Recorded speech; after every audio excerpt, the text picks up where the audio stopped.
some of the nebulous areas that I mentioned earlier. So, can I give examples?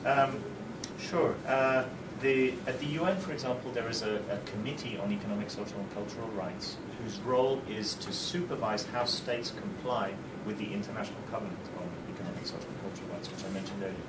So in their supervisory role, they also, as well as their supervisory role, they also publish, say, 2 or 3 a year, one a year, what are called general comments, these authoritative interpretations, or guidance notes, if you like, on understanding economic and social rights. So, for example, one of the trickiest things is, I mentioned earlier, this notion that the full realization or progressive realization of economic and social rights is dependent on resources. So how can you gauge whether a state is making a reasonable level of progress in line with its resources? So one of the committee has pronounced on that and tried to offer helpful guidelines on the notion of progressive realization. Other experts have been created to look into specific rights issues, like the right to water, for example. And a recent expert was appointed to flesh out the normative content of that right, but also to see in practice how that right is violated and what some of the cross-cutting issues are that need to be addressed from a human rights perspective. But still, in contrast to civil and political rights, even at the international level, these rights are still the poor sister, if I can use that term. I mean, they're still comparatively underserved. An example, a very powerful example, is that the covenant that I mentioned on economic and social rights is the kind of sister to the International Covenant on Civil and Political Rights. They're two standards of equal. They're both the children of the Universal Declaration through a family tree. And yet the International Covenant on Civil and Political Rights has had a monitoring mechanism, a complaints mechanism, whereby you as an individual, if you feel your rights have been violated and you don't get recourse from your state, you can appeal, you can go to this complaints mechanism internationally. That complaints mechanism has been around for decades. In the case of civil and political rights, the Economic and Social Rights Covenant has only just had a complaints mechanism created, and that complaints mechanism has not yet entered into force. So that's a very powerful symbolic illustration of the comparative neglect. Again, this notion that how can we create a complaints mechanism if these rights are not really claimable? That was part of the reason why many governments, many states, blocked the creation of a complaints mechanism, and it's only recently that blockage has been overcome. How am I doing for time? I should probably wind up soon. You're fine. Okay. One, then we have half an hour for questions. Okay. I'm nearing the end. So I was just describing some of the progress made there, and also one thing that I will come back to is how an important engine of this progress was how rights, the discourse of economic and social rights and the language and tools of economic and social rights began to be embraced increasingly by many social movements in very specific situations. Indigenous people fighting, struggling against the abuses by multinationals in the Amazon, for example. The feminist movement, women's rights movements, who I'll come back to towards the end of my presentation. Trade unions also increasingly taking on the language of economic and social rights and beyond the rights to work that the rights at work that they focus on. Okay, I'm going to move on because I want to talk as well about something that was happening at the same time, and I'll introduce this gentleman. There was, I've described in a way the evolution within the human rights movement, the evolution towards the economic and social dimensions of human rights. In parallel, throughout, again, beginning in the early 90s, there was an evolution in the sphere of development, of economic and social development. Just as human rights became more concerned with economic and social policy, so development policy became more concerned with human rights. This gentleman here is Amartya Sen. I mean, in as much as any one individual can be credited with shifting the development discourse, I guess it would be Amartya Sen, who wrote a very influential book, I'm sure many of you know it, called Development is Freedom. The title itself seems to link development with human rights. Freedom is the language of human rights, in a way. Development is the language of development. So there in the title itself, it seems to illustrate that bridge. not just he and Martin Nussbaum and many others who really helped, we think, reconceptualize development in human terms. And indeed, the concept of human development came about largely as a result of his work. What is the difference between human development and development, or economic and social development? Human development was an attempt to respond to and to challenge the notion that development, that a country's development could be measured solely in terms of its economic growth, solely in terms of GDP, right?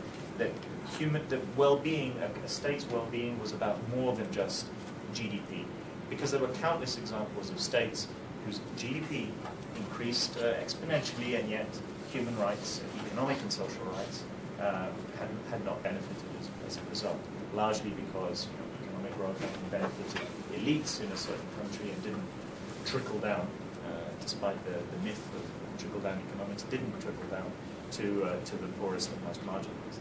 So it was an attempt to challenge that notion of development and reframe development as being, or rethink the aims and processes of development as being concerned with human capabilities, human fulfillment, rather than economic growth. And so let me give an example. The Human Development Index. Are you familiar with the Human Development Index? Yeah, we've all heard about it. The fact that everyone knows of the Human Development Index shows what a powerful sensitization tool it has been, even if as an index it has its problems.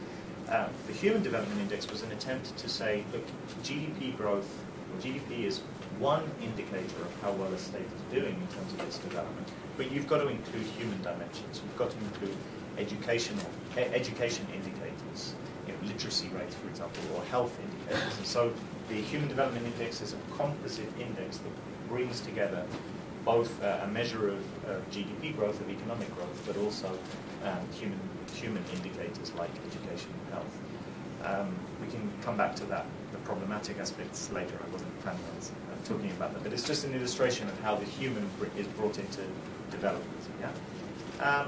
And this very powerful work also, was fundamental in rethinking, in shaping development practice.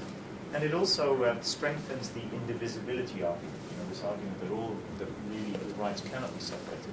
Amartya Sen, again, has done fantastic work looking at, for example, the contexts in which famines occur.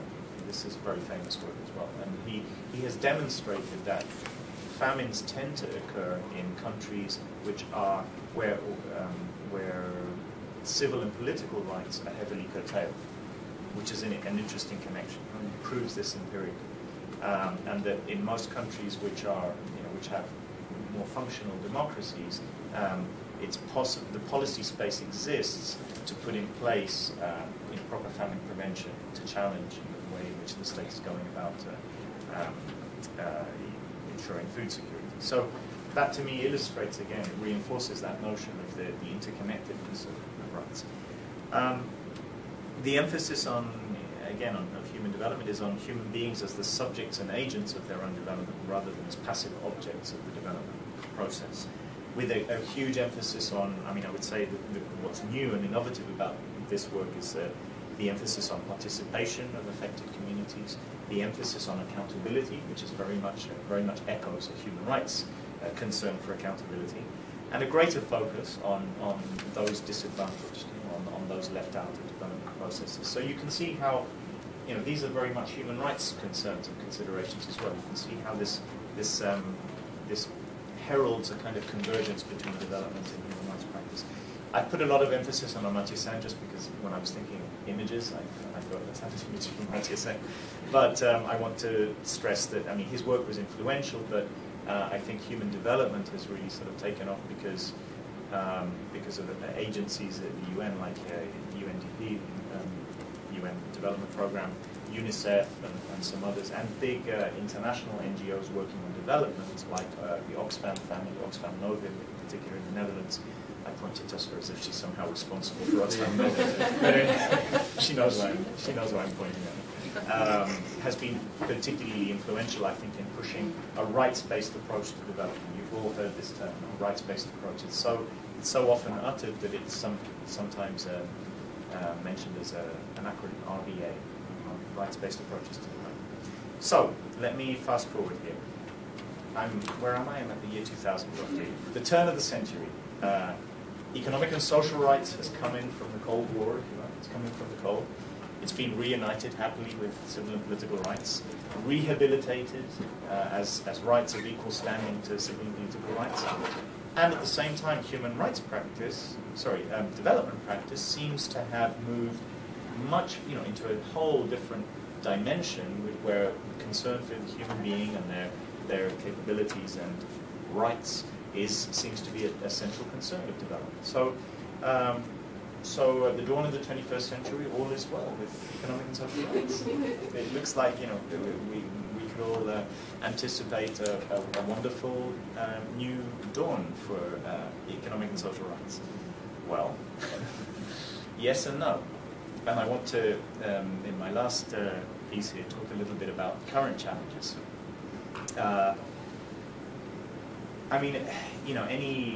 Any story of the evolution of economic and social rights cannot end on this kind of triumphalist note that all is well, and that because you only need to look around and see how economic and social rights continue to be, frankly, paper promises. They exist, they're recognized, they have been claimed, they have been, in some cases, enforced through individual litigation, etc., through mobilization. But these cases are exceptional. Any indicators I could give you about the state of the world, or the state of economic and social rights in the world, should lead us to the question: well, what has this been good for? What purpose has all this served? This great mobilization around economic and social rights, or indeed this move and openness and development. One of many shocking figures is that we've reached a historical high in terms of the number of malnourished people in the world. How can this be that at the dawn of the 21st century, with all the resources at our disposal, with all the knowledge that we have now, and, there's no excuse, in a way, for us to have reached a figure where 1 billion people go to bed hungry, in terms of measures of chronic malnourishment. That's almost a seventh of the world's population.